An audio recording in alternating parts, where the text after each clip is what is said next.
Bueno, ante todo, muchas gracias por invitarme a estar aquí en esta librería tan entrañable y tan de referencia, y muchas gracias a todos por haber acudido a la presentación de mi libro. Espada, hambre y cautiverio. Se trata de un libro que he intentado abarcar un momento histórico que es muy importante o muy trascendente para la historia española, como es la conquista musulmana y al mismo tiempo el surgimiento del Reino de Asturias.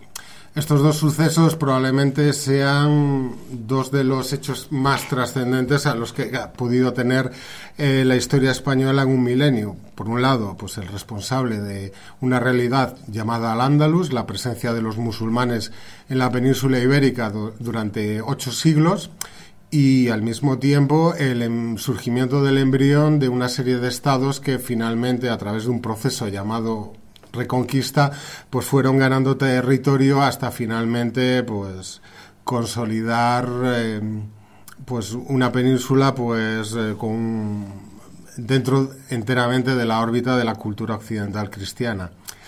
En este libro voy a hacer una pequeña presentación tratando de contextualizarlo dentro del contexto historiográfico imperante ahora mismo. Digamos, la conquista musulmana del reino visigodo, todas las obras que lo han estudiado se han caracterizado por una cierta visión hispanocéntrica, en el sentido que han tendido a ver todos estos hechos muy enfocados solo en lo que ocurre en la península ibérica, cuando en realidad pues se trata de una etapa más en la expansión del califato islámico.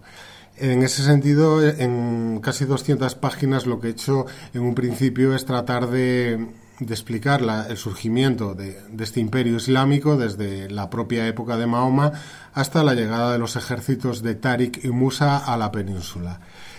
¿Por qué esto es importante?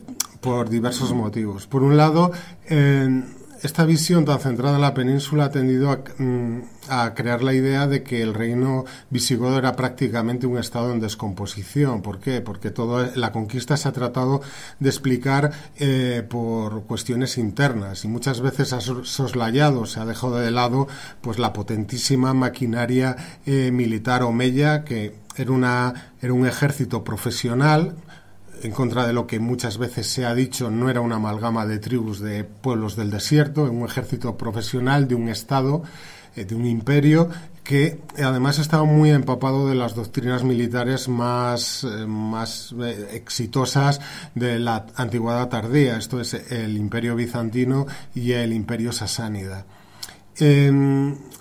Por otro lado, los avances arqueológicos de las últimas décadas han demostrado que muchos de estos problemas que se achacan al reino visigodo como una sociedad monolíticamente dividida entre grandes aristócratas que poseían enormes latifundios y una población mayoritaria de esclavos, pues esta visión pues se ha puesto en tela de juicio. ¿Por qué? Porque podemos constatar, gracias a la arqueología, hoy que en el siglo VII lo que hay en la mayor parte del paisaje hispano son pequeñas aldeas, pequeñas granjas de gente libre. Y esta nueva visión que tenemos de la sociedad hispanogoda pues tiene unas enormes repercusiones en la forma en las que se estructuraba el ejército visigodo del momento. Y es lo que en el primer capítulo he tratado de reflejar, ¿no? Todo este revisionismo surgido bajo la luz de la arqueología que ha imperado durante sobre todo los últimos 15 años, a raíz de una obra muy importante de Chris Wickham, que ha sido pues una especie de revolución en nuestro conocimiento sobre la tardoantigüedad europea y la cuenca mediterránea, y al mismo tiempo pues han seguido su estela infinidad de investigadores pues centrados en este periodo, pues españoles y arqueólogos principalmente. En los siguientes capítulos abordo la expansión del Islam desde el surgimiento desde época de Mahoma. Como ya he dicho, esta esta visión tan centrada en la península muchas veces ha dado la impresión de que el reino visigodo se desmoronó en un periodo muy rápido de tiempo. Podemos hablar de que prácticamente para el año 721 pues ya todo el reino visigodo había caído en manos de los árabes. Habiéndose iniciado la conquista en el 711, pues en prácticamente una década. No obstante, esta conquista tan rápida no supone un acontecimiento especialmente inusual dentro de las guerras del periodo.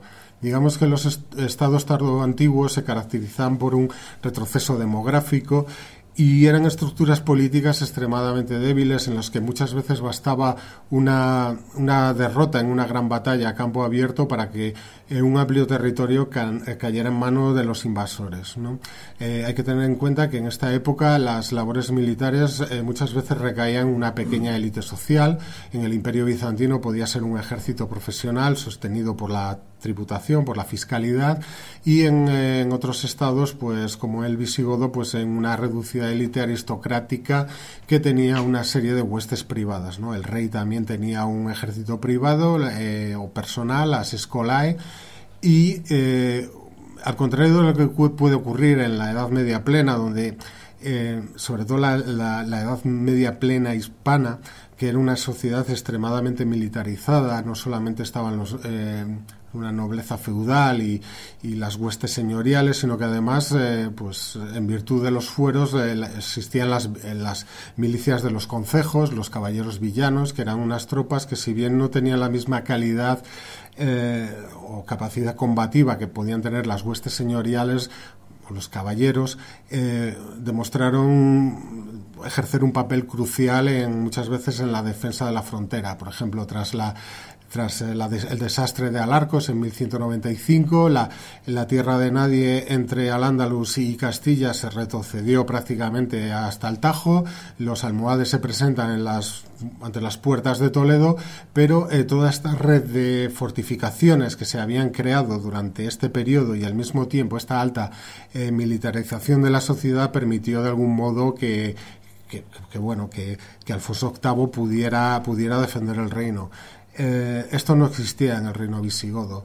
Los castillos eran muchas veces pequeñas fortificaciones de terraplenes, fosos y empalizadas de madera.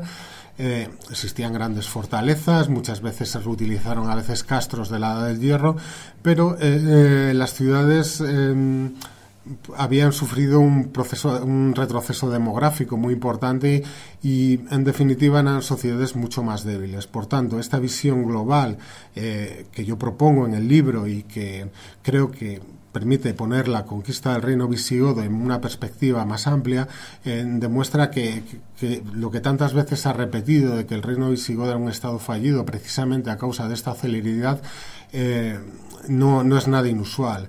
Digamos que los árabes, bajo el califa Umar al-Khattab, en 12 años prácticamente derrotan al Imperio Bizantino y al Imperio Sasánida y se plantan que han conquistado todos los territorios entre el Golfo del Sirte, prácticamente Libia, hasta prácticamente el Indo, ¿no? Entonces, en solo 12 años. En ese caso, viéndolo desde esta perspectiva amplia, pues realmente 10 años para la conquista del reino visigodo pues no suponen ningún proceso anómalo, ¿no? En otro capítulo pues doy una especial atención también a la conquista del norte de África. ¿Por qué? Por dos motivos fundamentales. En primer lugar, llega un momento en que la etnia árabe no es suficiente para mantener las conquistas del califato y tienen que empezar a recurrir a los pueblos sometidos. En el caso de Occidente se trata de los pueblos bereberes, que fueron una parte sustancial de los ejércitos de Tarik y Musa cuando llegan a la península. Hay una parte importante de yacimientos que los estudios genéticos demuestran que en definitiva la población que no es indígena y está islamizada en el siglo VIII son prácticamente norteafricanos. Solo hay unas evidencias de una tumba en Gerona con marcadores genéticos que pueden proceder del Golfo Pérsico. El resto estamos hablando siempre de norteafricanos. La presencia norteafricana en la península pues parece más importante incluso que la de los árabes, ¿no? Por otro lado, Egipto juega un papel esencial a la hora de conocer y poder valorar las fuentes árabes. ¿Por qué? Egipto es un país donde su conquista contamos con unas fuentes que son coetáneas, como es Juan de Nikiu, un cronista del siglo VII, que escribe una crónica muy minuciosa de la conquista árabe que él conoció de primera mano. También tenemos a Severo de Hermópolis, que es un cronista copto que, aunque escribe en el siglo X, emplea fuentes del VII, y todo ello nos permite, de algún modo, contrastar toda la historiografía árabe temprana con estas fuentes que son mucho más fiables. Y en ese contraste, la verdad es que todo este tipo de crónicas que se generan en el siglo IX en el mundo árabe quedan muy mal paradas, porque debido a su escasa fiabilidad. Por otro lado, en Egipto también contamos con un gran número de papiros que se han conservado gracias a la sequedad del país, ya que era productor de este soporte de escritura, lo cual nos ha generado una cantidad muy importante de documentación referente pues a la propia administración de los gobernadores provinciales árabes, ¿no? Entre ellos destaca la correspondencia entre Basilio, que era el pagarca del distrito de Afrodito, con respecto al gobernador Qurra ibn Sari, que es un gobernador que gobierna Egipto entre 709 y 715. Nos aporta este registro documental unas 200 cartas, y gracias a ellos podemos saber cómo eran las relaciones pues entre las comunidades sometidas y los conquistadores árabes, que, en contra de lo que se ha dicho muchas veces, pues no eran nada cordiales y nada pues colaboracionistas, por decirlo de algún modo.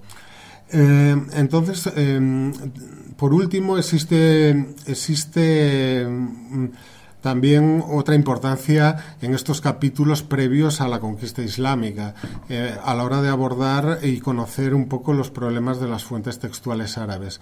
Digamos que desde los años 90 surgió, sobre todo en el ámbito anglosajón, una corriente revisionista liderada por investigadores como Patricia Crone o Michael Cook, en torno a la Universidad de Princeton y Chicago, pues que han cuestionado muchísimo la validez de estas fuentes árabes más tempranas que se empiezan a redactar a partir del siglo IX, ¿no?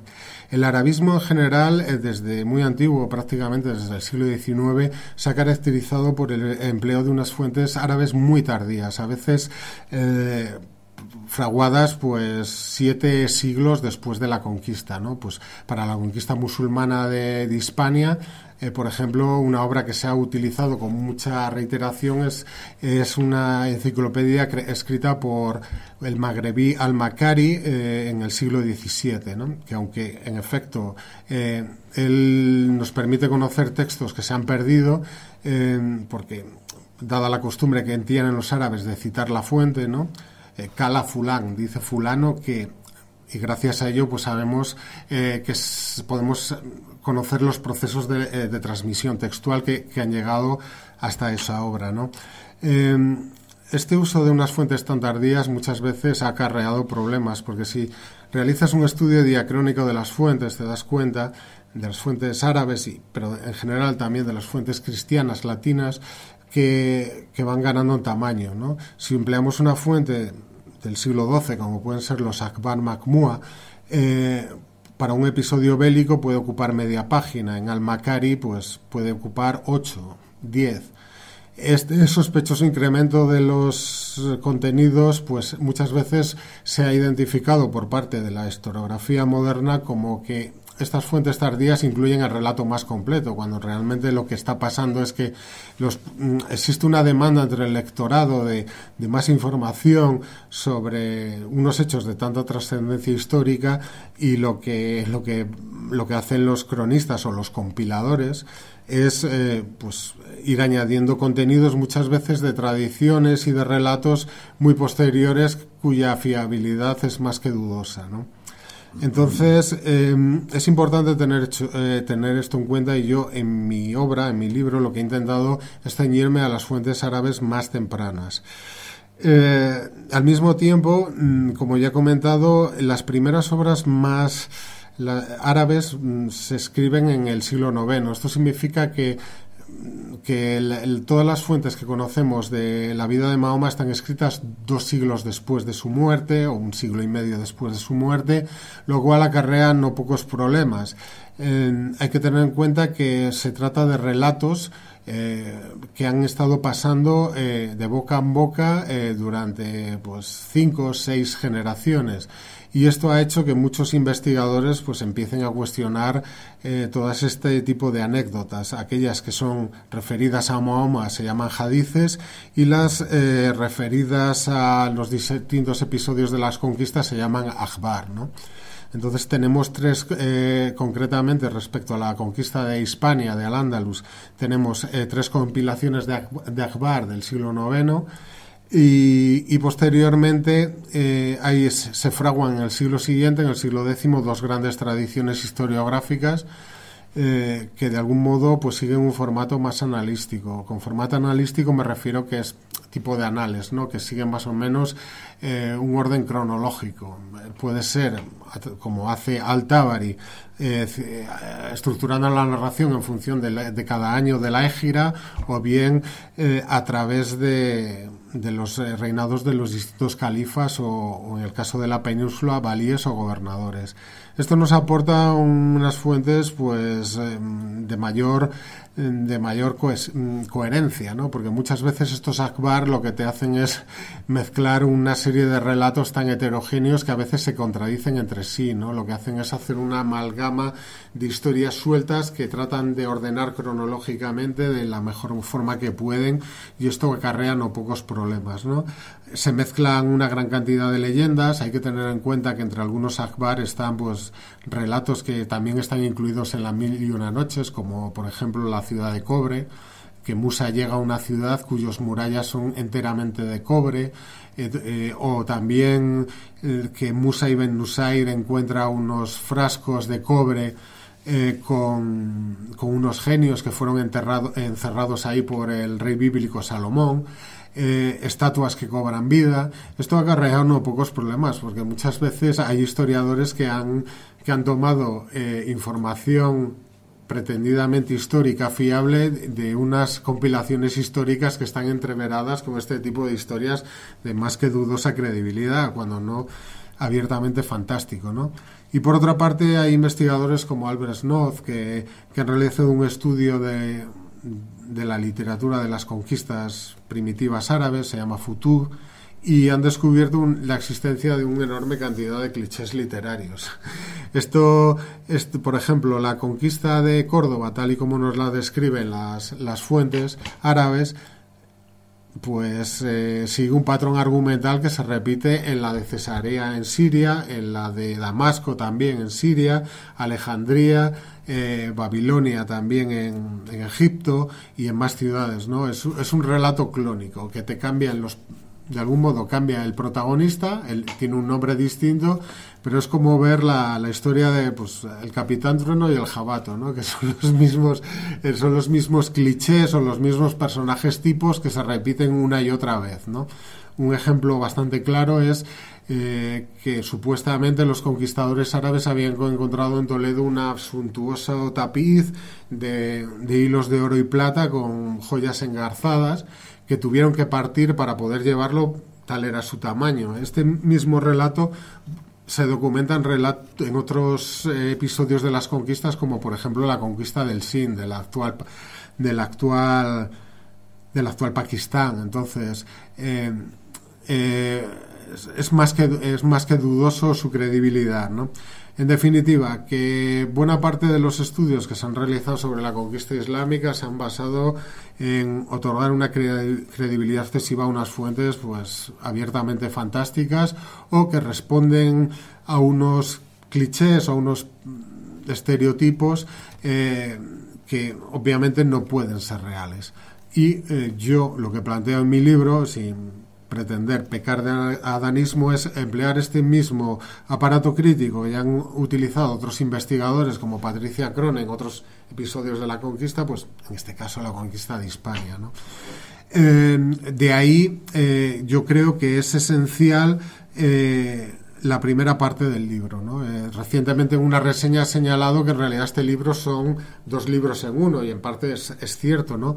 Pero yo creo que es importante porque además, si por ejemplo nos centramos en cualquier obra que estudie la conquista española de América, entre el lectorado impera obviamente un buen conocimiento de cuál era la situación en España o en el resto del Imperio Español hacia esa misma época. Si hablamos de la conquista romana de Hispania, ocurre algo muy similar. Todo el mundo conoce era la situación de la República.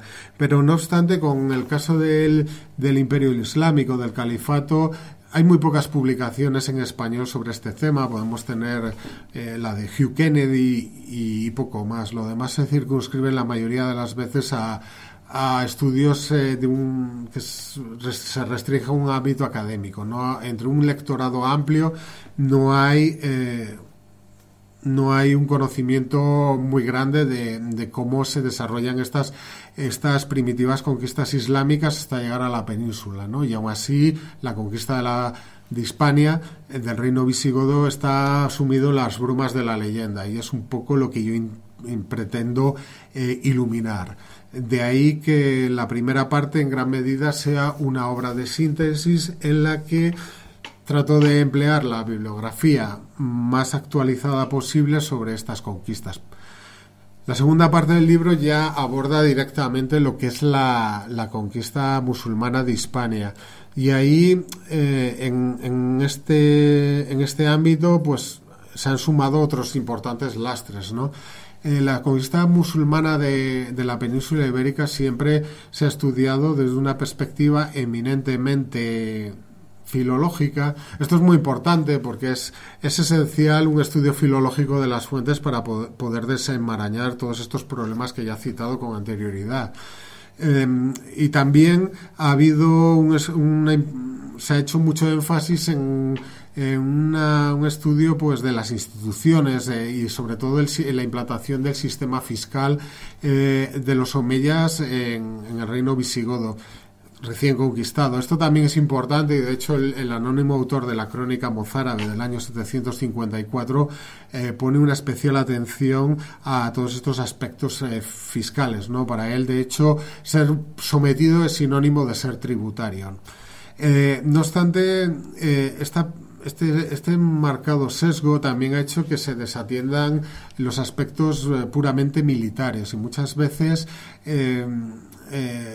desde un desconocimiento muy marcado de la forma de combatir de la época, del armamento, de las tácticas, de las estratégicas, de la logística, del modo en que se desplaza un ejército, y en el caso especialmente del cruce del estrecho de Tarik, pues de la tipología de naves o cómo se desarrollaba un desembarco, ¿no? Yo trato de poner todo esto en contexto a partir, por ejemplo, del estudio de los medios materiales que pudo tener Tarik para cruzar el estrecho, esto es, el tipo de embarcación que se empleaba en esa época, ¿no?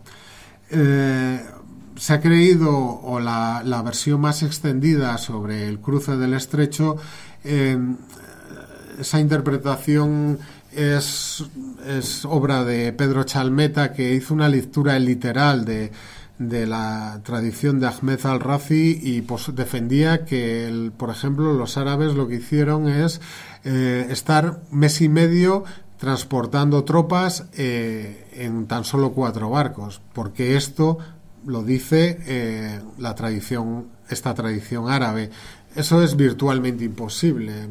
En primer lugar, esos datos que da al-Razi están mezclados con la leyenda del conde Don Julián, quien supuestamente había traicionado al rey visigodo Rodrigo porque había violado a su hija. Eso sabemos ya desde el siglo XVII que es una leyenda, ¿no? Es una leyenda que además es cronológicamente imposible, porque digamos que Julián se sometió a los árabes en el año 709 y Rodrigo no asciende al trono hasta el invierno del 710 al 711, o sea que la cronología de sucesos es incluso imposible, ¿no? Entonces, si hacemos un estudio, por ejemplo, comparados de la conquista normanda de Inglaterra, todas las operaciones del cruce del Estrecho del Canal de la Mancha previas a la batalla de Hastings en 1066, vemos que Guillermo el Conquistador tuvo que movilizar 1766 naves, ¿no? Tenemos documentación en la documentos que lo demuestran, ¿no? Probablemente la mayor parte de estas embarcaciones eran de pequeño tamaño, pero digamos que eso de los 4 barcos que ha sido defendido con tanta vehemencia, pues es que virtualmente es imposible. Tampoco tiene sentido hacer un traslado de tropas durante mes y medio, porque lo que se intentaba es que un ejército desembarcado en territorio hostil de una sola vez o creando primero una cabeza de puente y luego asegurando la zona y bueno, no haciendo ese pequeño goteo de tropas, porque las tropas que estarían en el otro lado del estrecho en un principio serían extremadamente vulnerables a una acción militar, ¿no? Y efectivamente pues es lo que hizo Guillermo el Conquistador y planteó una serie de ejemplos sobre el cruce del estrecho de diversos ejércitos a lo largo de la Edad Media, ¿no? Entonces, esto es un ejemplo, yo creo, precisamente también para destacar la importancia que tiene el conocimiento de la historia militar, el conocimiento de la navegación de la época. Otro de los problemas es que se ha utilizado tradicionalmente el trayecto de los ferries modernos que realizan la ruta desde Algeciras a Ceuta para reconstruir lo que son el camino que había realizado Táriq. El problema es que en el estrecho de Gibraltar las corrientes son, como en todos los mares angostes, son tremendamente fuertes, a lo que se suma además la dominante de vientos de levante, sobre todo durante el verano, y el hecho de que las corrientes varían, ¿no? Entre la pleamar y la bajamar. Eso obligaba a los barcos a dar un gran rodeo, prácticamente en el Atlántico, que es algo típico en las embarcaciones a vela de la época, ¿no? Aprovechar las corrientes y los vientos, y muchas veces el camino más corto entre los dos puntos no era una línea recta, ¿no? De nuevo nos encontramos en que es un desconocimiento bastante palmario, ¿no? Además tenemos un itinerario marítimo de época romana que describe cómo se realizaba este trayecto del cruce del estrecho. Tenemos referencias del geógrafo ceutí andalusí Al-Idrisi.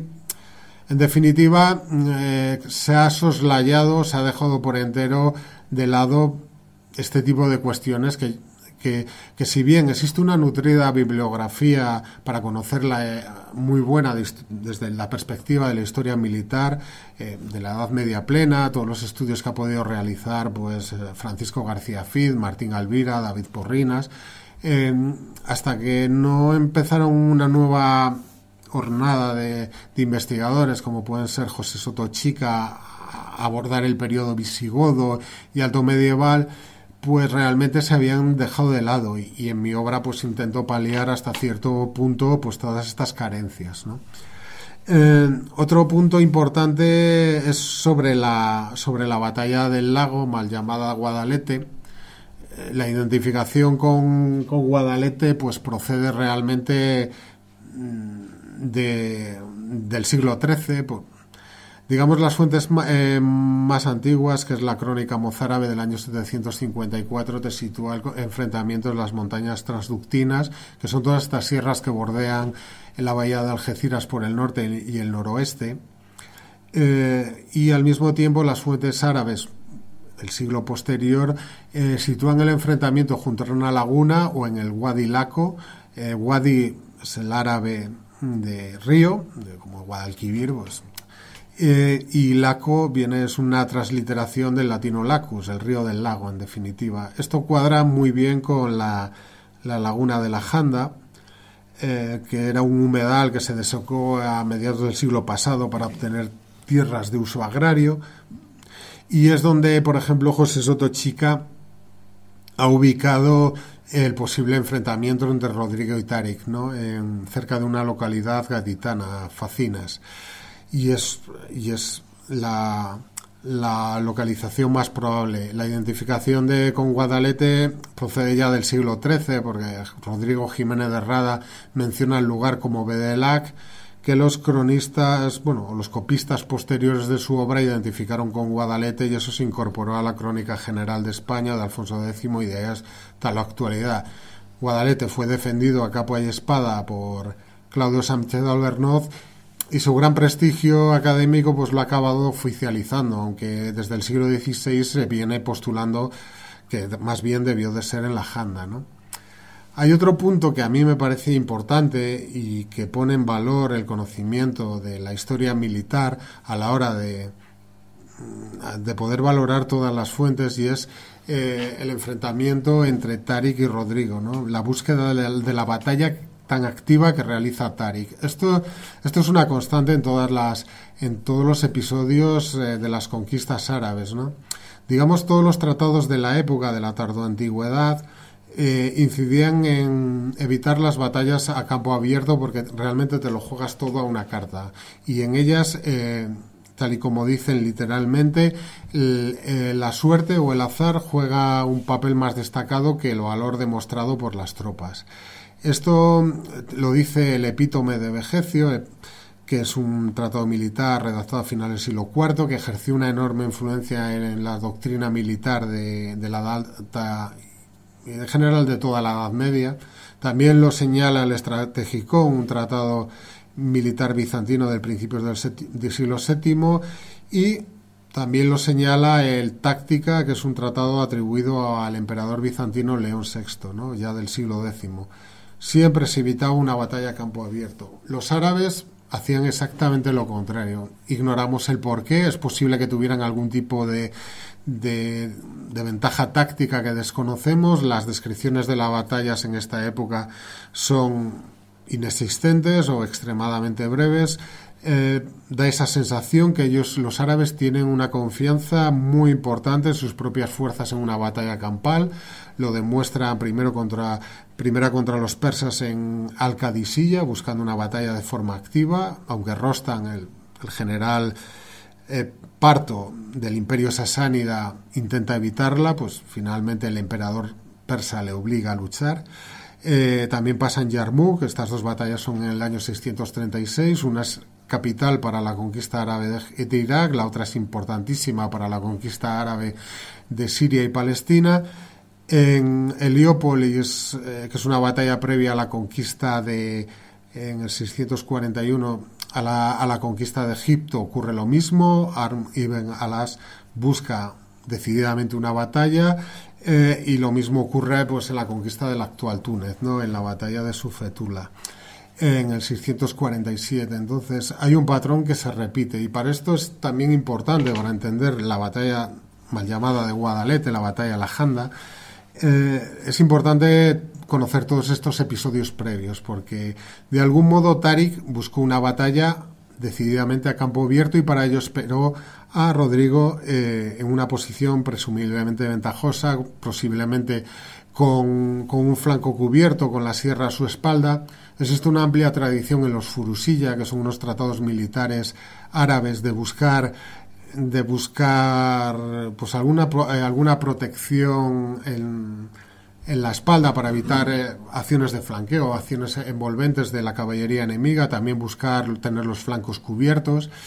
La posición del ejército de Alfonso VIII en las Navas de Tolosa, en la Mesa del Rey, se ha identificado como que él acabó adoptando una filosofía similar. Tenía la sierra por detrás, tenía el campo de batalla, también era bastante exiguo, había dos barrancos dejando un espacio de unos 3 kilómetros que les cubría bastante bien los flancos y evitaba las acciones de flanqueo de la caballería almohade, que era mucho más maniobrera que la cristiana. En definitiva, pues este emplazamiento en las montañas de las sierras de Algeciras, pues puede ajustarse bastante bien a todo esto, ¿no? Entonces, la pregunta que queda abierta, en definitiva, es por qué Rodrigo aceptó librar una batalla aun cuando la doctrina militar imperante en la época consistía en buscar más bien guerras de desgaste, guerras de devastación. el territorio enemigo, una guerra logística en definitiva, porque según Vegecio, en una guerra solo hay un arma definitiva, que a ti tengas alimento y que al enemigo le abata la indigencia. Es lo que dice literalmente, ¿no? Y esto lo ratifican los tratados posteriores. Y desde mi punto de vista, los estudios que se han realizado en torno al 711 también han pecado de esta incomprensión, ¿no? Porque muchas veces han tendido a intentar considerar de alguna manera que la batalla de Guadalete, de la Janda, fue la consecuencia de una serie de problemas estructurales que acarreaba el reino visigodo desde hacía décadas. Una de ellas era, por ejemplo, que los ejércitos visigodos, supuestamente formados en su gran mayoría de siervos, pues debieron ser una fuerza militar muy poco fiable, porque el Liber Judiciorum, una serie de leyes, pues establece penas a los siervos que abandonaban los feudos. Y pues bueno, lo que se ha establecido esa relación, ¿no? También como que la defección de los vitizanos que ocupaban las salas del ejército visigodo pues estaría relacionado con el alto proceso de feudalización o el avanzado proceso de feudalización que atravesaba el reino en esa época. Esto presenta múltiples problemas porque por un lado hoy sabemos que el ejército, o sea que la sociedad hispanogoda de este momento no era tan marcadamente feudal. Por otro lado existía una notable, yo creo, centralización de, digamos, el ejército, las escolae y los fideles regis, que eran los nobles más afectos al rey, seguían siendo una fuerza a la que ningún otro noble, a ningún otro duque provincial podía hacer frente, ¿no? Y eso queda plasmado en una rebelión liderada por Paulo en época del rey Wamba, ¿no?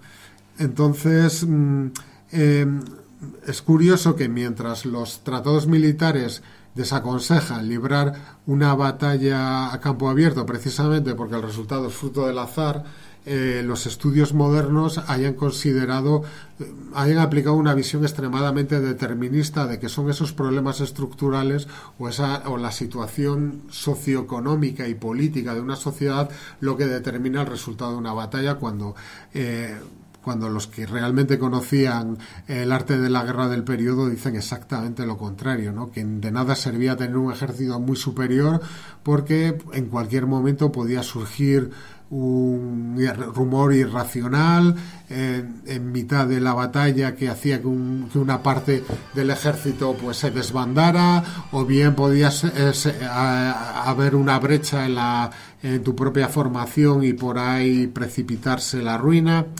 En definitiva, yo creo que todo esto, este nuevo perspectiva que yo trato de aplicar, es enorme, aporta una visión muy distinta de lo que había sido la conquista musulmana, ¿no?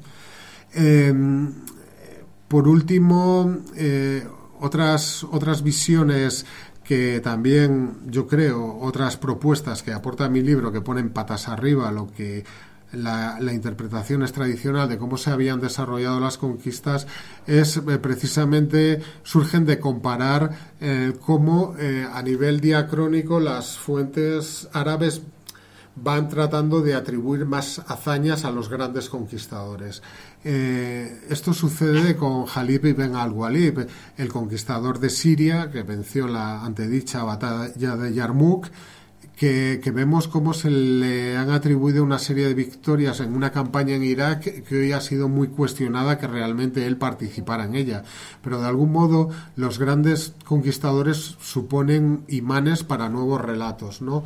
En las ciudades conquistadas, las comunidades islámicas que se crean en ellas crean sus propios mitos fundacionales y tratan de situar los orígenes de la islamización de ese enclave en alguna figura de prestigio, de renombre.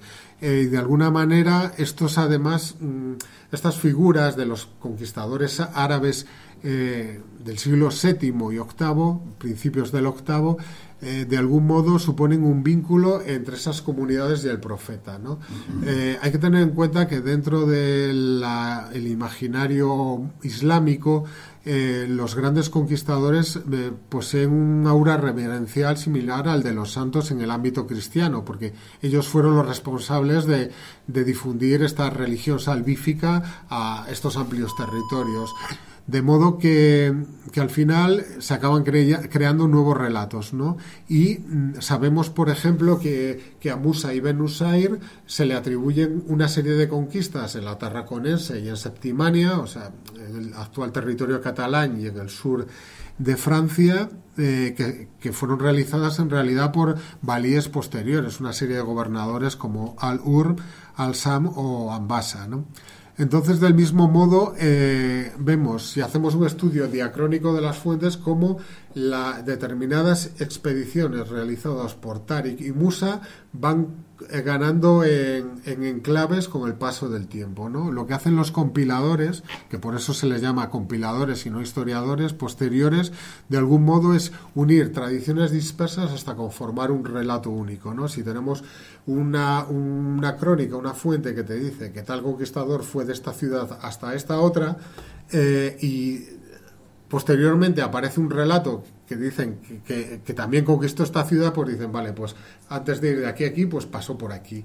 Y de esta manera ves cómo todas estas itinerarios de conquistas se van magnificando hasta que llega un momento en el que al-Makari, ya en el siglo XVII, a Musa ibn Nusayr, aunque la crónica mozárabe del año 754 dice que sus conquistas no fueron más allá de Zaragoza, o mucho más allá de Zaragoza, después de haber partido de Toledo, pues te le presentan a Musa conquistando pues lo que es Tarragona, Barcelona, Gerona, llegando por todo el sur de Francia, Narbona, hasta incluso Lyon, y luego añaden un anacrónico diálogo con Carlos Martel o Carlomagno, que es imposible cronológicamente, y luego habría vuelto a la península, hubiera conquistado pues todo el cuadrante noroccidental, todo el Valle del Duero, y llegado hasta Lugo.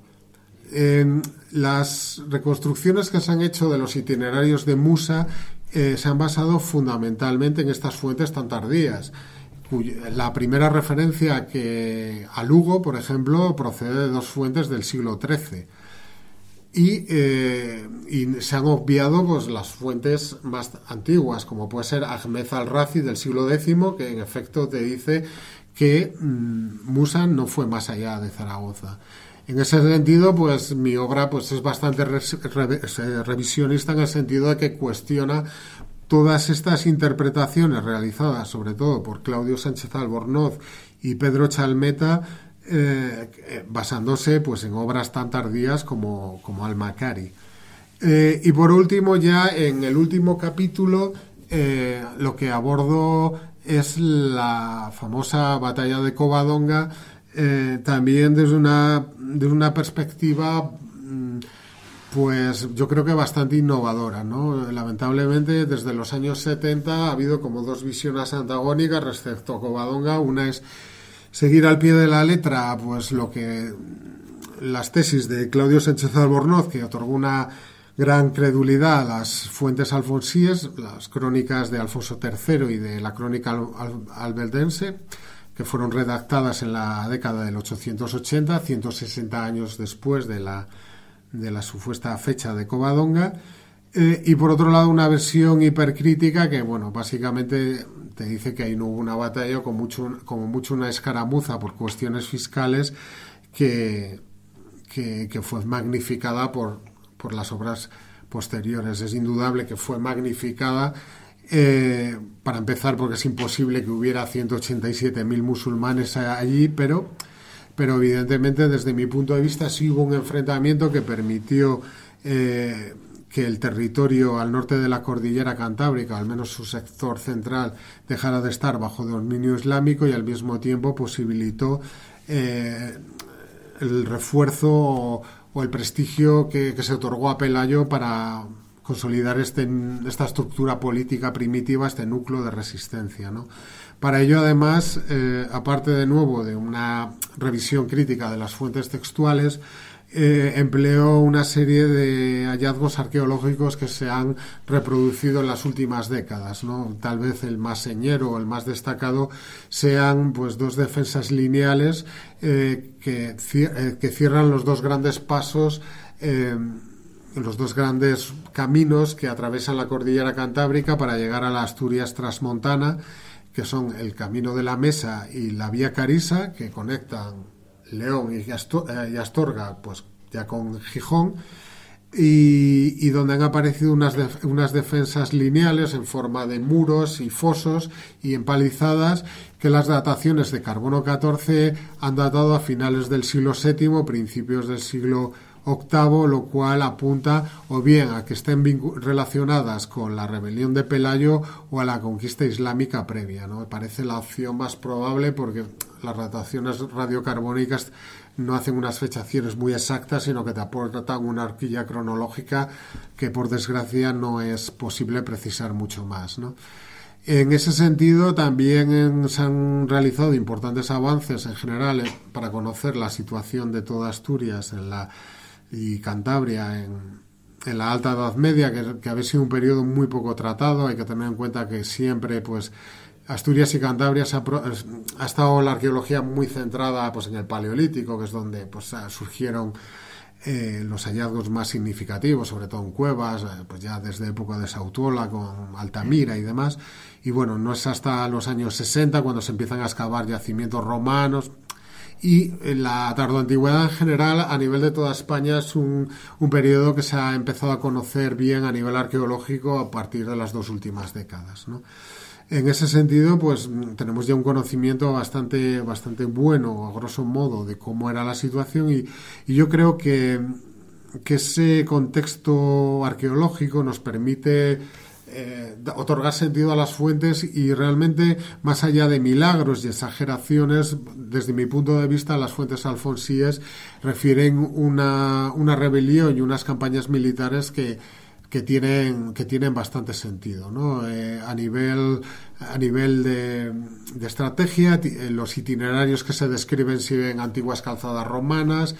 Es muy lógico que, por ejemplo, lo que dicen de que la guarnición de Munuza estuviera en Gijón tiene lógica, porque Gijón en esta época, principios del siglo VIII, es lo más parecido a un núcleo urbano que existía en toda la cornisa cantábrica, en un periodo caracterizado por el retroceso demográfico y la crisis del modelo urbano.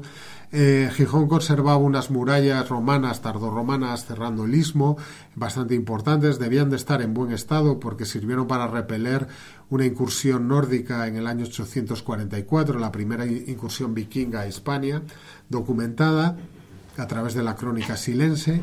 Y al mismo tiempo había una cisterna que servía para obtener agua en caso de asedio. Esa cisterna fue rellenada con diversos materiales en el último tercio del siglo VIII, y entre estos materiales, pues, hay una serie de enseres de cierta entidad, pues restos de una silla labrada, restos de óseos de perros de caza y una mangosta egipcia, que es un animal que en esta época era un animal de compañía y de origen norteafricano, ¿no? Todo ello apunta hacia que Gijón en esta época, pues, tenía un palatium y era un centro, pues, administrativo importante, donde probablemente se recogía la fiscalidad, ¿no? De tal manera que lo que te están diciendo las crónicas alfonsíes de que Munuza tenía su sede allí tiene bastante sentido.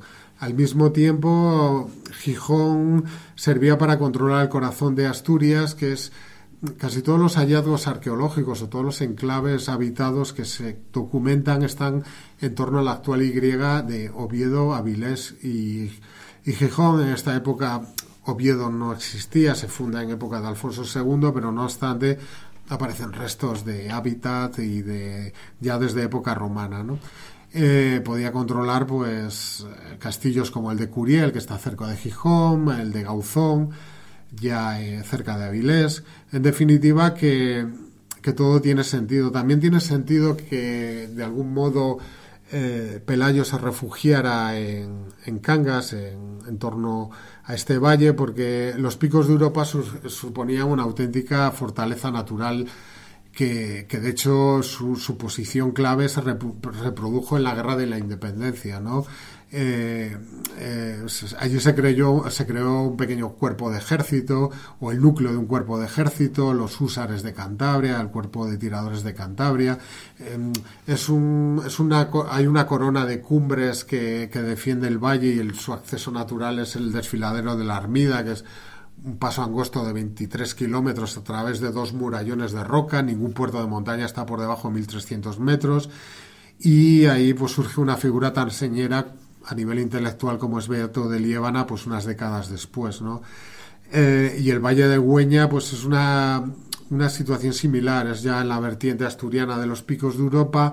No está tan bien defendido por la orografía, pero en una zona bastante fértil en torno al río Güeña, donde ha aparecido un poblado como el de Corao con dataciones de esta época, y había una zona bastante fértil y pues una de las mayores concentraciones de epigrafía romana. Aparece un templo romano, el único conocido de la cordillera a nivel arqueológico, de la cordillera cantábrica.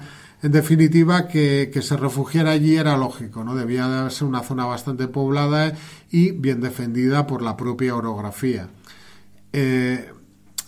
Todo ello, pues como ya digo, permite conocer bastante bien a nivel arqueológico. Ya no estamos hablando de una revuelta de Pelayo que solo conocemos por unos textos elaborados 160 años después. No obstante, estos textos, además, probablemente los relatos originales pudieron ser redactados unas pocas décadas después de la muerte de Pelayo, tal vez después de la desaparición de Alfonso I. Estoy hablando de la década del 750, y en definitiva ese abismo cronológico que muchas veces se le ha dado tanto importancia, pues no tiene por qué ser tal, ¿no? Hay estudios como los de Alexander Pierre Bronis, que a nivel filológico, o Miguel Estero apuntan a que, aunque estas crónicas se redactaron pues a finales del siglo IX, en época de Alfonso III, pues los textos no... Digamos que los cronistas no partieron de un pergamino en blanco, y lo que hacen es reproducir relatos posteriores y mucho más antiguos, algo que no obstante pues será una constante en la época, ¿no? Por último, en el último capítulo del libro trato también de contextualizar la situación general del califato omeya para entender por qué tiene éxito la rebelión de Pelayo, y sobre todo por qué tiene éxito este núcleo de resistencia asturiano que se forma, ¿no? Muchas veces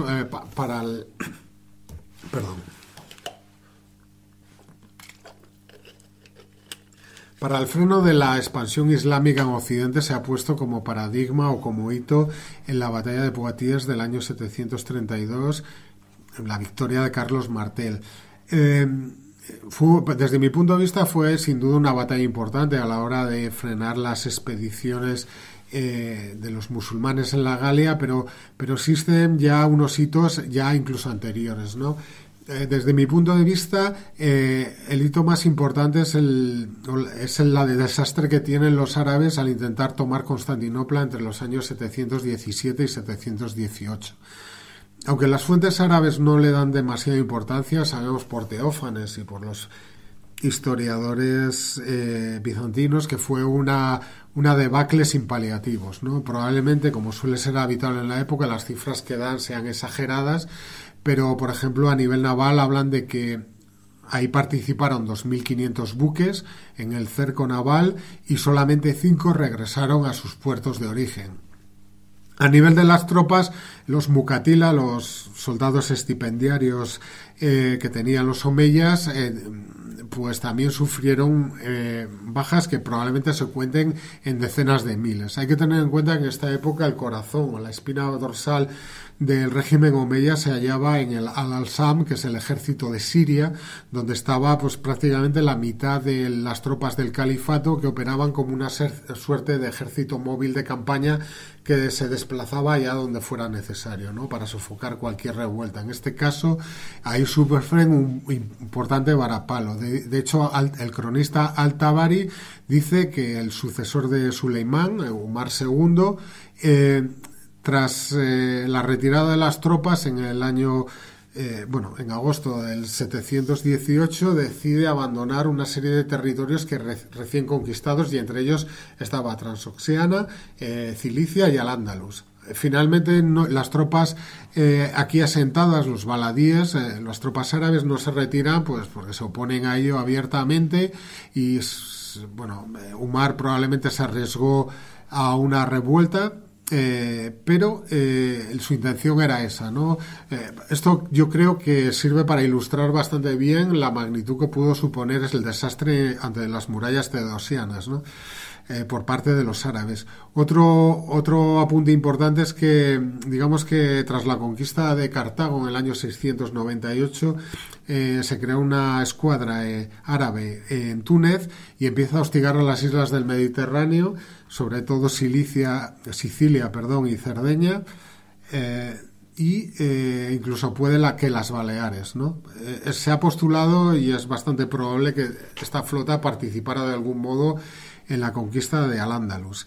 Y a partir de estas fechas vemos un claro freno en esta expansión naval islámica en el Mediterráneo occidental e incluso en el oriental, a través de las flotas egipcias y sirias, ¿no? O sea que parece que la propia dialéctica de los hechos tiende a confirmar que ahí sufrieron una importante debacle. En el año 721, un valí andalusí, un gobernador de Al-Ándalus, sufre una derrota ante las murallas de Tolosa, frente a Eudes de Aquitania, el duque de Aquitania, y esto es una derrota previa a la de Poitiers, y en general durante el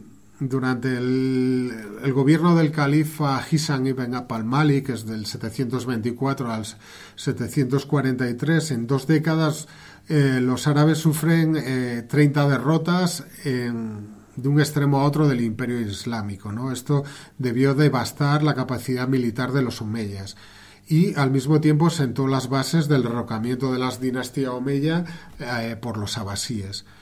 Tal vez lo más importante de cara a la situación en la península fue la rebelión bereber. Digamos, los bereberes eran maulas, eran neoconversos al Islam, no obstante seguían teniendo que pagar la yicía, que es un impuesto de capitación bastante humillante y bastante oneroso sobre las comunidades cristianas, ¿no? O cristianas o judías, o los pueblos sometidos, en definitiva.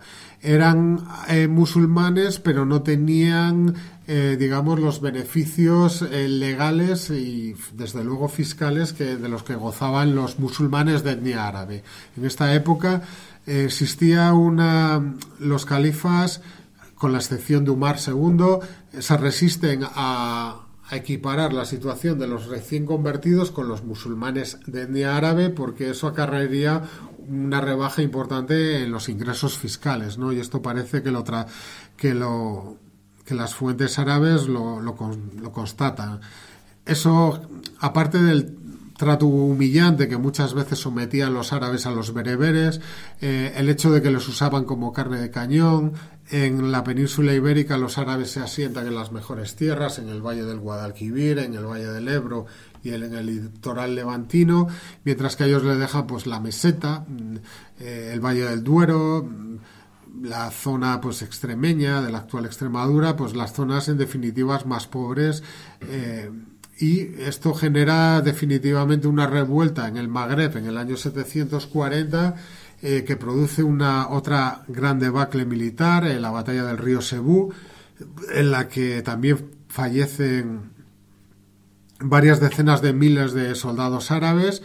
Parte del ejército derrotado sirio llega a la península y se acaba asentando aquí, y forman parte tuvo gran trascendencia porque se asientan en unas curas, en unas provincias militarizadas del sur de la península, en Sevilla, Jaén, Elvira, Medina Sidonia, Tuzmir y Beja, y de esta manera crean unas unidades de ejército, el Yund, que se mantiene prácticamente hasta época de Almanzor, ¿no?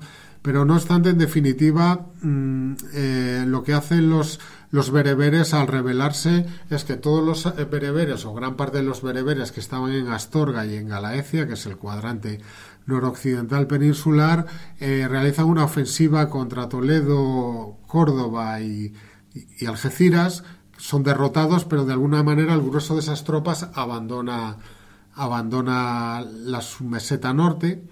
Y en la década del 750 sabemos que también se produce una sequía que hace que buena parte de esos bereberes que habían quedado se vayan definitivamente.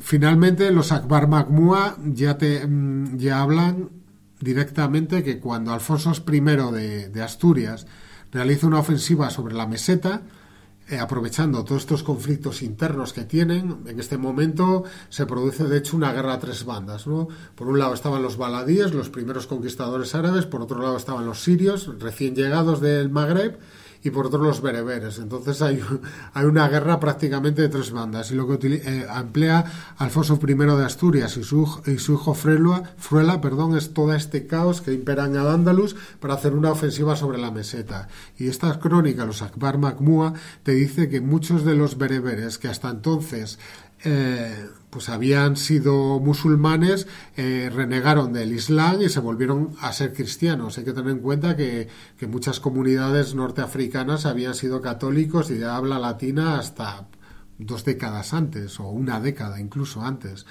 Entonces, de esta manera, toda esta sucesión de sucesos fue realmente importante, ¿no? Fruela realiza otra serie de campañas muy significativas en el norte, derrota a los musulmanes en la batalla de Pontubio en el año 758, y no es hasta la década del 780 cuando ya Abderramán I, ya llegado a la península, pues trata de poner orden y empieza a hacer campañas en el norte, ¿no? Primero en el Valle del Ebro, probablemente en respuesta a la expansión franca que se está realizando en ese momento, ¿no? En el año 778 es cuando el propio Carlomagno llega al Valle del Ebro y trata de tomar Zaragoza, que se había ofrecido abrirle las puertas por oposición a Abderramán, pero finalmente no lo hace, ¿no? Y luego se produce el desastre en Roncesvalles. Pero en este momento es cuando se está empezando a fraguar la marca hispánica, ¿no? Y ya Abderramán I ha conseguido consolidar Al-Ándalus, su situación entre árabes y bereberes, lo bastante para iniciar una serie de campañas, y es ya en la década del 790 cuando en 2 décadas pues Ghizan pues realiza una serie de devastadoras incursiones en el norte que llegan a saquear Oviedo, aunque a la vuelta pues son emboscados y sufren una derrota importante en Lutos, ¿no? En el 794. Pero en definitiva tenemos, desde que se inicia todos estos problemas internos que tiene el califato a nivel global y Al-Ándalus a nivel ya más local, prácticamente podríamos decir que Pelayo y sus sucesores tienen 5 décadas o 6 incluso, 4 como mínimo, si empezamos a contar desde la revuelta bereber, para consolidar ese núcleo de resistencia y esa inicial estructura política que crean. Y por ello, esta gran imagen que trato de aportar en mi libro a nivel de la situación global en todo el califato, yo creo que es importante para comprender que no solo fue esencial pues este tipo de victorias como Covadonga o Pontubio, sino sobre todo la situación global del califato, porque de haberse dado o haber estado los omeyas más consolidados, pues probablemente hubiera sido imposible, ¿no? Hubieran empezado a enviar incursiones al norte para destrozar este núcleo de resistencia. Y bueno, en definitiva, esto he tratado de algún modo de resumiros en esta charla pues el contenido del libro. Si tenéis alguna duda, ya que somos pocos, pues o queréis comentar algo, pues podemos hacer del defecto virtud y hacer algo más dialéctico, en el sentido de que vosotros, si queréis comentar algo o preguntar, pues estoy totalmente abierto a charlar o a debatir con vosotros.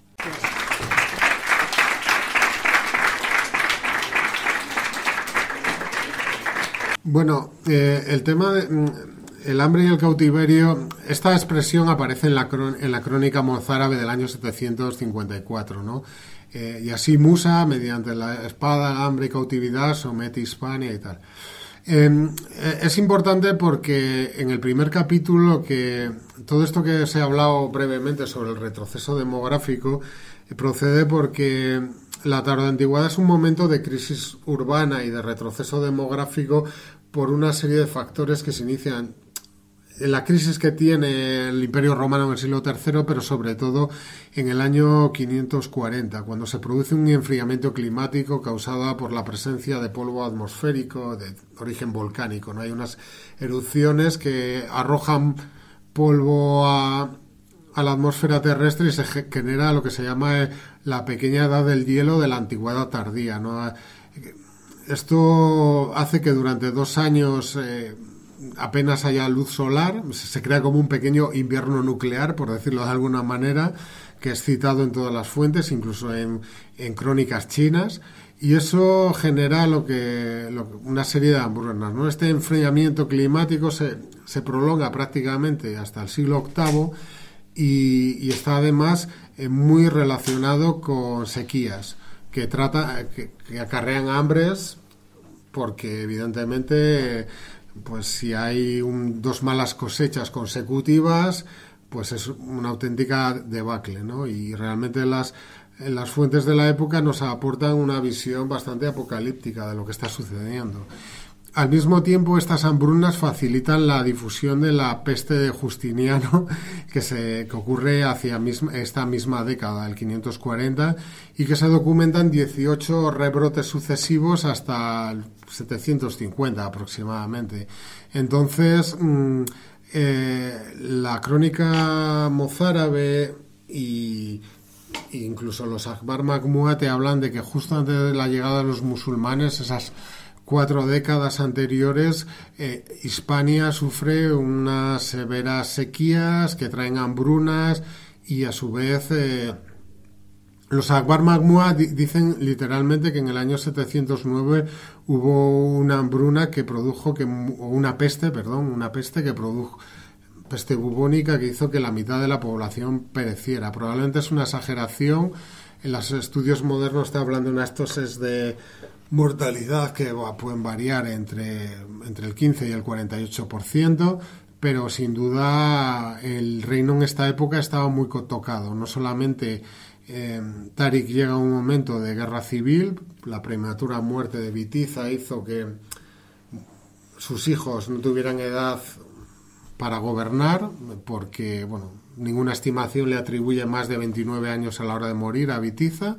Y esto se produjo un conflicto entre facciones nobiliarias, de suerte que existían al menos 3 facciones. Por un lado Rodrigo, los hermanos de Bitiza, Opas y Silvestro por otro, que son los que le traicionan en la batalla de la Janda, y por otro lado, gracias a un latérculo catalán y a la numismática, acuñaciones de monedas, sabemos que existía otro rey más en la Tarraconense y Septimaria, ¿no? En el cuadrante nororiental de la península.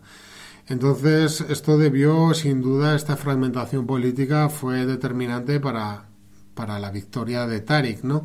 En la Janda, y también pues facilitó la conquista posterior. Pero el hambre y el cautiverio vienen de ahí. Luego, a nivel historiográfico, desde los años 70, sobre todo, diversas teorías han defendido que, digamos que la conquista musulmana no fue conquista y que fue prácticamente una rendición o una transferencia de soberanía pactada, una rendición de las élites locales a Musa y Táriq sin apenas combates.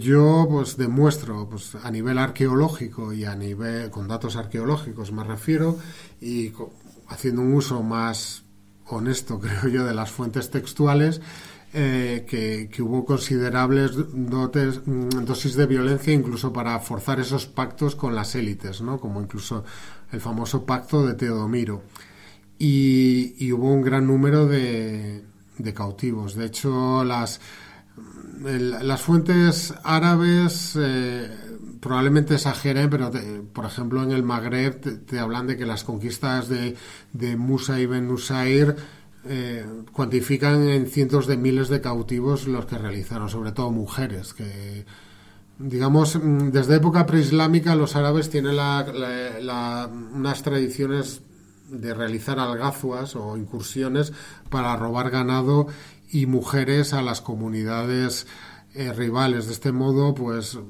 ellos aumentaban cada tribu o kabila aumentaba su capacidad demográfica al tiempo que erosionaba la de los rivales, ¿no? Porque de algún modo, pues el crecimiento de una comunidad humana está supeditado al número de mujeres, ¿no?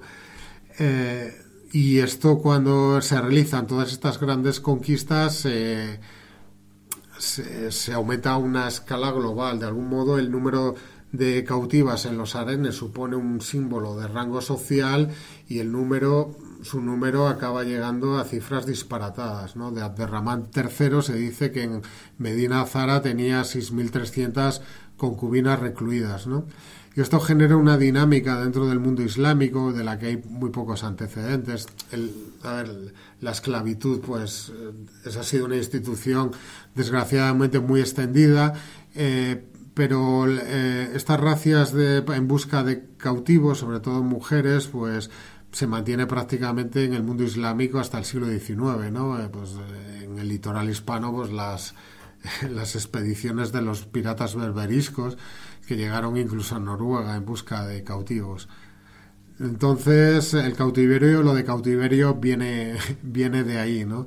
De hecho, entre los sellos de plomo se han hallado unos 160 sellos de plomo que probablemente servían para que los conquistadores árabes lacraran las sacas con la tributación de las comunidades sometidas o el botín de guerra capturado, que había que repartirlo, y la quinta parte pertenecía a la comunidad islámica que la gestionaba el califa, ¿no? Entonces, en estos sellos aparecen inscripciones en cúfico.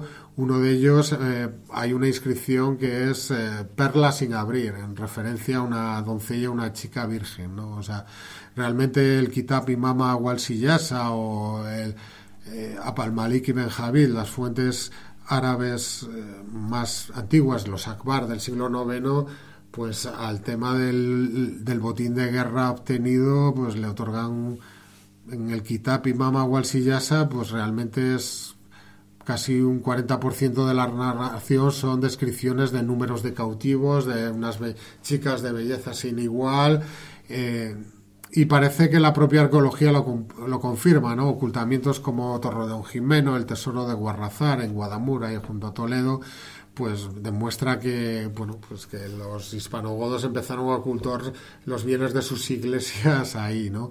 Y incluso la crónica mozárabe, cuando te habla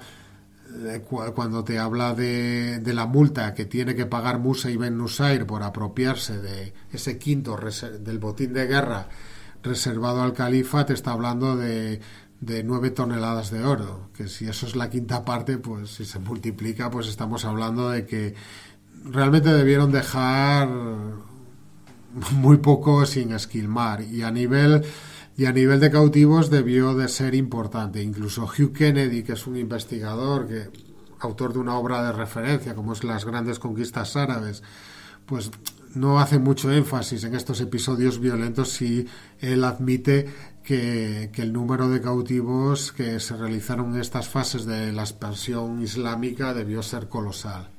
El papel de las comunidades judías se fue magnificando con el paso del tiempo, probablemente un poco por el ambiente de antisemitismo que se va imperando a partir del siglo XIII. Digamos, la crónica mozárabe del año 754 no menciona a los judíos en ningún momento, ni las crónicas árabes del siglo IX, ¿no? El primero en hacerlo es Ahmed al-Razi, que es autor de una obra de referencia muy importante que será copiada tanto por cronistas árabes como latinos, ¿no? Como Jiménez de Rada, ¿no?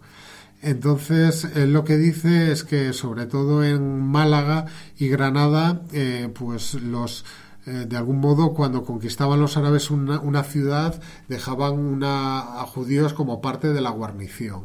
Los judíos habían sufrido unas persecuciones muy importantes dentro del reino visigodo. Probablemente la relación entre judíos y el mundo cristiano se empezó a enrarecer ya bastante temprano, ¿no? Porque de algún modo los judíos pues buscaron el apoyo de los persas sasánidas en el Imperio bizantino, y cuando se da una gran guerra entre el 602 y el 628, se pasan al bando de los sasánidas y ayudaron a acometer o realizaron la mayor parte de las matanzas en la conquista de Jerusalén de los persas, ¿no? Que se dice que murieron o fueron asesinados 38.000 cristianos, ¿no? Entonces ya en el año 630 lo que hace el emperador Heraclio, después de reconquistar Siria y Palestina de los persas, ordena la conversión o el bautismo forzado en las comunidades judías. O sea que esto es un ambiente enrarecido que ya viene de antes, ¿no? Entonces, probablemente los judíos no tenían, probablemente se sintieran más proclives a apoyar a los árabes, ¿no? Yo no creo que lo hicieran de una manera militar importante. Luego ya es en la primera fuente que les presenta de una forma activa apoyando a los árabes es Lucas de Tuy en el siglo XIII, en el Chronicon Mundi, quien afirma que los judíos traicionaron a los toledanos y abrieron las puertas a los conquistadores árabes. Esto coincide más o menos con un clima de antisemitismo que se va iniciando en este siglo, pues es cuando ya a los judíos les expulsan de Inglaterra, de Francia 3 veces, y al final acaba pues enrareciéndose todo en el siglo XIV en los reinos cristianos peninsulares, ¿no? Los judíos pues habían sido expulsados a lo largo de todo el siglo XII de Al-Ándalus, sobre todo por el rigorismo almohade. Es cuando las comunidades cristianas y judías de Al-Ándalus desaparecen prácticamente, se inician deportaciones de cristianos en el 1126 y de judíos pues Maimónides mismo tiene que huir al Egipto fatimí porque le obligaron a convertirse al Islam a la fuerza, de hecho, y por eso tiene problemas después. Entonces, en un principio los reyes cristianos, por ejemplo Alfonso VI, tras la conquista de Toledo en 1081, reciben muy bien a estas comunidades judías porque además les ayudan a repoblar la frontera, el territorio que se va conquistando y León, Castilla, siempre estuvo muy necesitada de recursos humanos y sobre todo porque los judíos pues servían de catalizador al comercio. Las comunidades judías distantes mantenían contactos y eso ayudaba a este tránsito mercantil. De algún modo, pues en el siglo XIII ya esta relación pues empieza un poco. Digamos que los castellanos, los reyes castellanos imitan la propia legislación musulmana en torno a los dhimíes y ya en las 7 partidas ya es cuando hay leyes pues discriminatorias contra los judíos y este creciente antisemitismo se va plasmando de algún modo en las fuentes cristianas que con el paso del tiempo este apoyo a los árabes se va magnificando, ¿no? Pero en un principio, como te digo, la crónica mozárabe del año 754 no dice nada. Bien es cierto que es una crónica muy breve y tampoco las crónicas árabes más tempranas. Todo inicia con Ahmed al-Razi en el siglo X ya.